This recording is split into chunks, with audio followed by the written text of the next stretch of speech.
सुसंस्कार शिक्षण मंडळ कोल्हापूर आयोजित राजर्षी शाहू महाराजांच्या 152व्या जयंती समारंभासाठी उपस्थित या कार्यक्रमाचे अध्यक्ष आदरणीय डोईजर सर, संस्थेचे अध्यक्ष माननीय रियाज मखदूम सर, संस्थेचे सर्व पदाधिकारी, याशिवाय मखदूम साहेबांच्या बरोबर जे त्यांचे सहकारी होते ते सगळे समाजवादी विचारांचे इथं उपस्थित असलेले सहकारी, या शाळेचे मुख्याध्यापक माननीय भोगम सर, संजय कळके सर आणि गुलाब अत्तार सर हे माझे खूप जवळचे अगदी मित्र आहेत. याशिवाय या शाळेतले इतर सर्व शिक्षक, शिक्षकेतर कर्मचारी आणि आपण सगळे उपस्थित विद्यार्थी मित्र,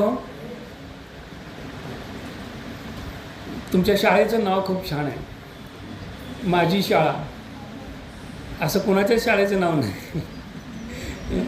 माझी शाळा म्हणून जे एक आपुलकी प्रेम आस्था वाटतं ते तुमच्या शाळेच्या नावात आहे, ते तुमच्यात आहे. इथं येणारी जी सगळी मुलं आहेत ती या कदमवाडी वगैरे परिसरातली शेतकरी, कष्टकरी, कामगार अशा सामान्य स्तरातली मुलं आहेत. तुमचं चेहरं पाहिलं, कपडे, केशभूषा, डोळं, हात, पाय, की तुम्ही कुठून कसे आलेले आहात हे सगळं जाणवतं. यापूर्वी एकदा या शाळेमध्ये मी व्याख्यानाला आलेलो होतो. त्यावेळेला मखदूम साहेब होते. इथं समारंभ याच हॉलमध्ये कार्यक्रम झालेला होता. परत आज साहेबांच्या नंतर इथं आपण येतो आहे. राजर्षी शाहू महाराजांच्या अनुषंगानं मला तुमच्याशी बोलायचं आहे. तुम्ही सगळे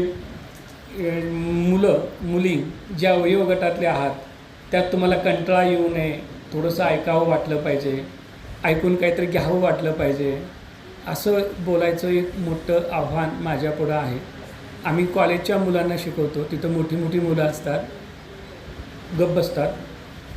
तुम्ही एकतर फार लवकर आले असण्याची शक्यता आहे सकाळ सकाळी. परत आता कंटाळा असणार आहे, बसून बसून पाय दुखायला लागला असणार आहेत, जांभळ्या वगैरे लागल्या असणार आहेत. आणि तुम्हाला आता शाहू महाराजांच्यापासून काय घ्यावं हे मला सांगायचं आहे. त्यासाठी तुम्ही मला मदत करायची आहे. तुम्ही जर शांत बसलात तर हे एक व्याख्यान चांगलं होऊ शकेल.